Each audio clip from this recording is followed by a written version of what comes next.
otro país, ¿no? Totalmente distinto. ¿Y por qué estamos viendo estas imágenes? ¿Por qué estamos escuchando al Flaco de fondo en ese año puntual de la historia que fue 1982, con ya la democracia, no te digo oliéndose cerca, y menos en la primera mitad del año, pero sí con el conflicto de Malvinas? Es decir, fue un año de los más cruentos, yo creo que para la Argentina, 2001, bueno, hay algunos que han sido casi como un paradigma en nuestra historia, pero el motivo de justamente todo este marco audiovisual tiene que ver que, a ver, se acaba de publicar un libro, lo contamos y lo mostramos al aire hace un par de semanas atrás, que a mí me ha llegado, agradezco muchísimo al Gourmet Musical, que se llama Satisfaction en la ESMA, música y sonido durante la dictadura entre 1976 y 1983. Y Abel Gilbert, que es su autor, ¿sí? Periodista, escritor, nada, para mí un lujazo poder hablar con él. No solamente va a charlar con nosotros, sino que también él dijo, Águila de Trueno, comencemos por ahí. Pero hay tanto de qué hablar, creo que es un mundo... Es como la cámara de los horrores, pero musicalizada. La música dentro de la ESMA, uno de los sitios más tristemente célebres recordados por la tortura, el exterminio y la detención durante la última dictadura militar. Y lo tenemos ahora del otro lado del Zoom. Abel, Dani Jiménez por acá, un gustazo recibirte. ¿Cómo estás? Buenas tardes. ¿Cómo estás? Buenas tardes. ¿Me escuchas bien? Sí, te escucho perfecto, se te ve perfecto. Y vos sabés que hay tantas preguntas, ¿no?, sobre esto. Y creo que, a ver, la música atraviesa todo, pero todo atraviesa la música al mismo tiempo. Y o sea que yo me ponía a pensar antes de hablar un poquito del libro, que se lo preguntaba a algunos amigos a veces, el que es turro, malo, hijo de puta, hijo de yuta, mejor dicho, ¿escucha música? ¿Qué tipo de música escucha y para qué la escucha? Y la verdad, me lo crucé a Gustavo Kogan no hace mucho tiempo, me habló de este libro. Y le digo, por favor, quisiera hablar con Abel, porque me llama mucho la atención esta investigación que hiciste sobre la música que se escuchaba o que por lo menos pululaba durante ese periodo oscuro argentino, dentro de la ESMA, nada más y nada menos. ¿Cómo nació? De la ESMA y de toda la dictadura. Y toda la dictadura, claro, porque también son años de la historia muy particulares. Digo, el rock argentino... no era ajeno al clima oscurantista que se vivía afuera. Yo creo que también la música, si uno va a los 70, es mucho más oscura que los 80, que es más luminosa, llega el pop, hay democracia. Pero ¿cuál fue tu punto de partida, Abel, acá? Bien, déjame primero tomar algo que vos dijiste, donde uno puede pensar que un hijo de yuta, como dijiste, no puede tener una relación de disfrute, de goce con la música. Y la historia de los dramas políticos, humanos del siglo XX nos muestra... Vamos a ver si lo podemos retomar, ¿sí? Ahí, Abel, se corta un poquitito. Si vemos, si no que se sigue cortando así, lo podemos recuperar por teléfono. En este caso, Abel... que me parece lo mejor porque esto así va a continuar, depende de las conexiones y es la tecnología, así que nos tomamos un minutito para retomarlo por teléfono, porque me parece muy rica, por lo menos mirando hacia adelante, la conversación, y les cuento lo que le decía Abel recién. Me cruzo a Gustavo Kogan acá en Fanaticus, un local justamente para fanáticos de la música, de memorabilia y demás. Él es el capo de Gourmet Musical, nos han enviado libros siempre, y me dice, mira, tengo esto para vos, Satisfaction en la ESMA, y dije... Satisfaction, el tema de los Stones, eso está claro. Dentro de la ESMA, y la verdad, más allá de algunos conocimientos que uno ha tenido de, por ejemplo, torturas a las cuales sometían los soldados norteamericanos y altos militares en cárceles como la de Abu Ghraib en Medio Oriente, que se decía que le ponían esa música occidental de metal al recontrapalo, Slayer, Megadeth, Metallica, para que esa gente sufriera escuchándola a un decibel altísimo, algo que no está acostumbrado. Toda la violencia musical que tenía el heavy metal hacía que fuera una tortura para esta gente, pero son los casos que por ahí tenemos más a mano, no en el caso de lo que pasó en la República Argentina, y más en un lugar como la ESMA.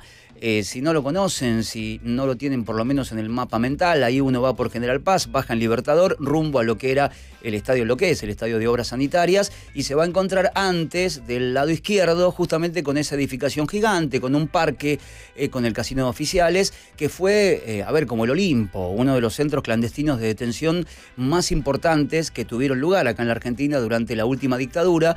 pero yo la verdad desconocía de plano, en este caso, el vínculo que la música podía llegar a tener. Y yo lo planteaba hace un ratito, lo hablaba con un amigo. Digo, el que es malo, malo de corazón, puede escuchar lo mismo que yo, no porque yo sea un santo, ni sea la persona más buena del mundo, pero la música puede conectar con dos almas, una totalmente, no torturada, sino tortuosa, con un alma mucho más pura. Podemos encontrarnos en la misma canción, puede llegar a pasar lo mismo.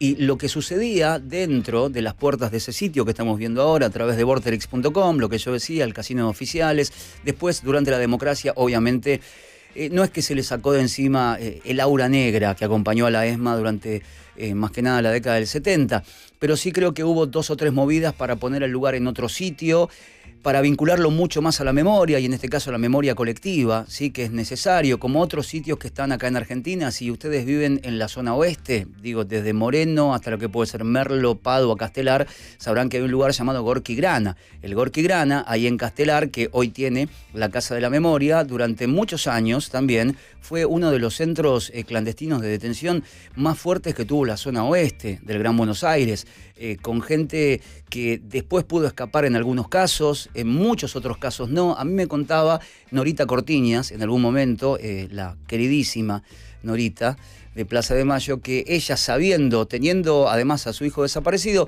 sabiendo que adentro de ese lugar pasaban cosas raras, se acercaba a la casa y preguntaba por el precio o si estaba en venta, para tratar de lograr de esa manera que si hubiera alguien adentro, si escuchaba un ruido, un sonido, un golpe, por lo menos se pusiera en circunstancia de que ahí algo sucedía. Y la verdad que no sucede. Y la diferencia es que ese lugar también se transformó. Entonces a día de hoy uno puede ir al Gorki Grana y ve chicos jugando, familias. Lo que era un centro de horror hoy se transformó en un centro para la vida, y para la luz y para la memoria, que es lo más importante.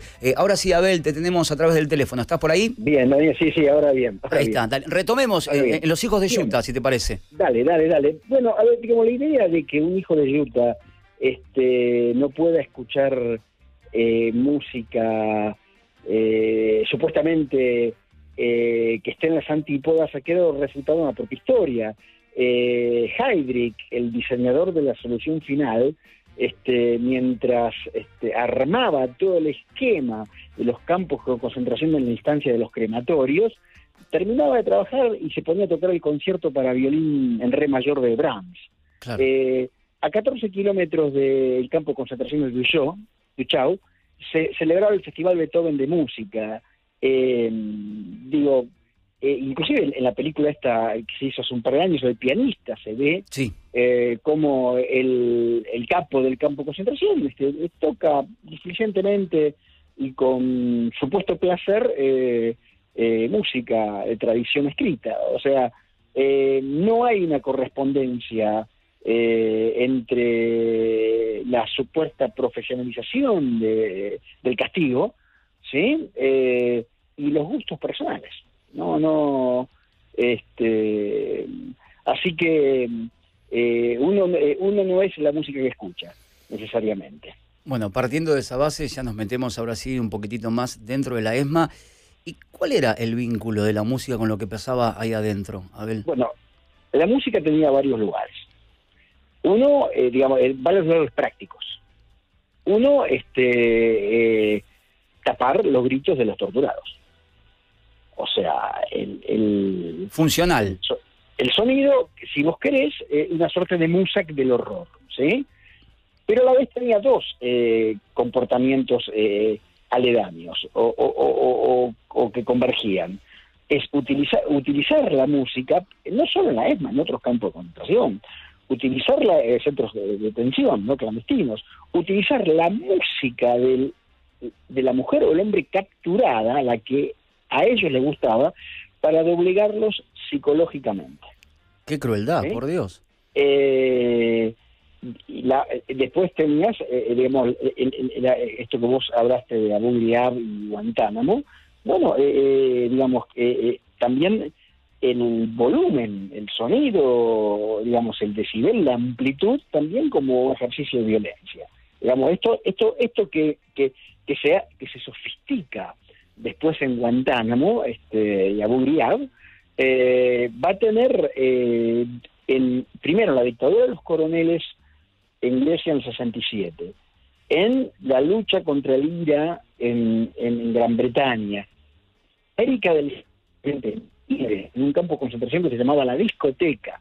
Wow. Y en Argentina, sus primeros tentativas, todavía no sistematizadas, de cómo incorporar la música a el sistema de castigo y de vigilancia en el marco de la Guerra Fría.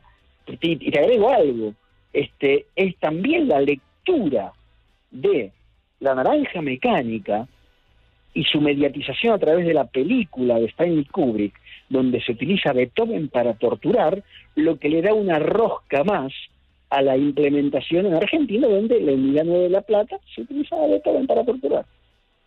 Sí, además, Abel, en el marco de una censura musical explícita y muy grande, que no solamente tenía que ver con la música rock, que escapaba a eso, digo, es muy loco, ¿no? Esa doble situación de censurar música y después utilizarla dentro de un campo de detención.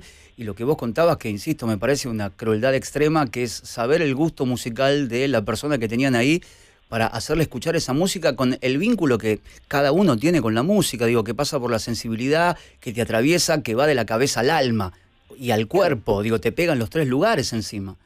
¿Por qué te iban a torturar con Serrat? Una canción acústica.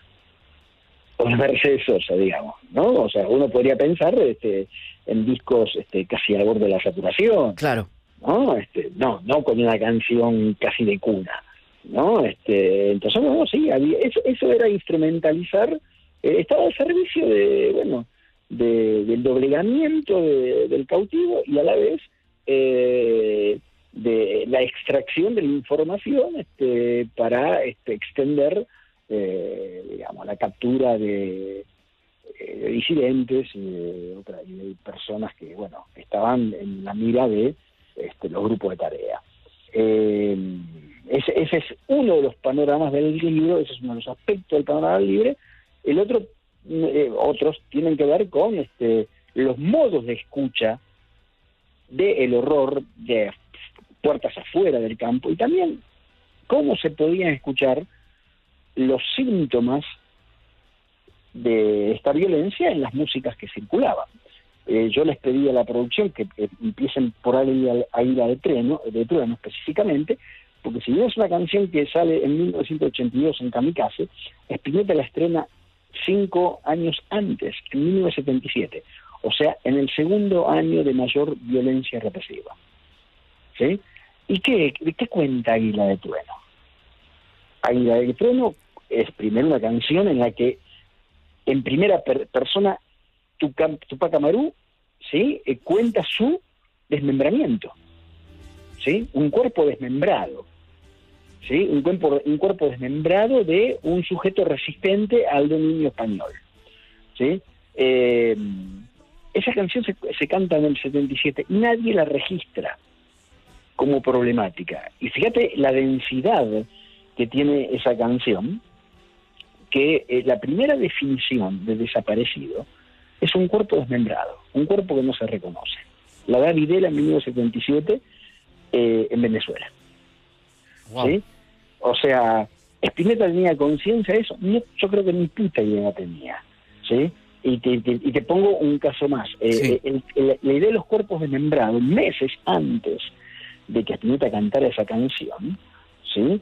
Había tenido lugar la llamada masacre de Margarita Belén, cerca de Pilar, donde, de Fátima, masacre de Fátima, me equivoqué, donde se dinamitan decenas de cuerpos de personas que habían sido ajusticiados, y cuyos fragmentos se esparcen por el lugar de la detonación. Entonces, vos te das cuenta de hasta qué punto el horror podía, digamos, configurar tu percepción, que Spinetta estaba cantando esa canción en el segundo año más cruel de la represión y nadie se daba cuenta. Ni Spinetta, que la cantaba en un plano, ¿sí? Ni el auditorio, ni la recepción de esa canción. Porque no hay una sola recepción durante los años del horror y posteriores que asocien a Águila de Trueno con ese contexto. O sea, esto, ¿por qué podemos hacerlo ahora? Y bueno, porque tenemos más perspectiva. No es porque, digamos, o la crítica o el oyente del cual yo era parte, pues yo me había comprado Kamikaze en el 82. No podíamos hacer esas conexiones, y bueno, porque eso era lo que el papá de Andy Kuznetsov llamaba el percepticidio, ¿no? La anulación de los sentidos, la reducción de tu capacidad crítica. O sea, por eso me parece tan poderoso y tan popular esa canción. Ahora,